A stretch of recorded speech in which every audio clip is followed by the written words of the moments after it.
up the singles. The old man said he didn't know what I would be when I grew up, and didn't care a lot. But he said I might as well learn to respect quail, if only for practice in the respect of people. This little Bob White, the old man told me, was a gentleman, and you had to approach him as gentleman to gentleman.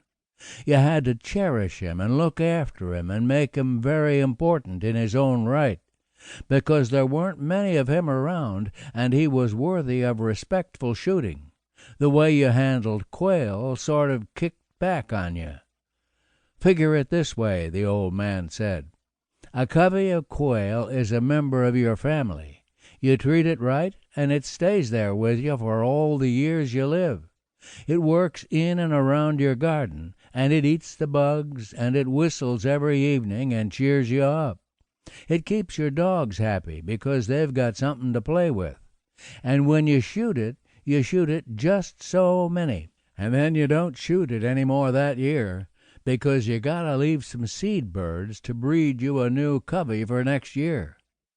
There ain't nothing as nice as taking the gun down off the hook and calling up the dogs and going out to look for a covey of quail you got a real good chance to find, the old man said.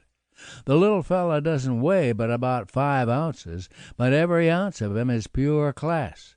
He's smart as a whip, and every time you go up against him you're proving something about yourself.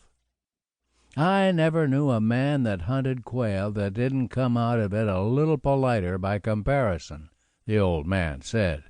Associating with gentlemen can't hurt you. If you intend to hunt quail, you have to keep remembering things like you can't shoot rabbits in front of the dog, or you'll take his mind off the quail. And then you have to worry about the dog some, too.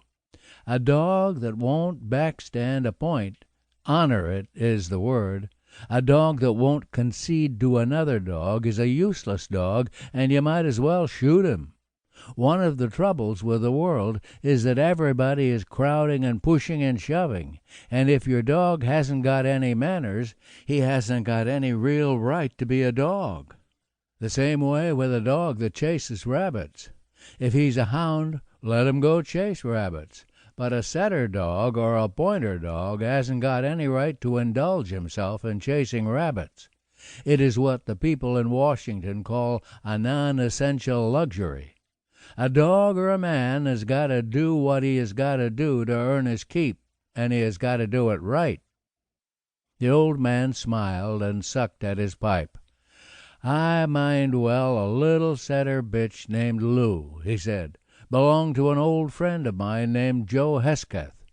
She was about as dumb a bitch as I ever saw in the field, but she was loyal. She was real loyal.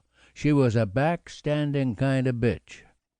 Joe's real bird-finding dog was a big old Gordon setter who was as black as your hat. He was named Jet.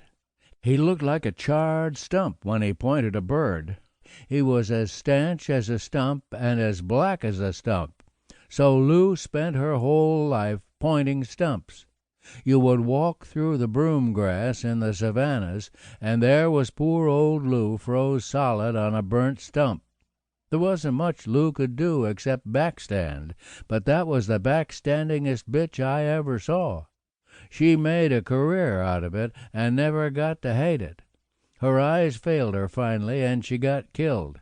She backstood a fire plug in the middle of a busy street, and she wouldn't break her point for an automobile that was coming along in a hurry.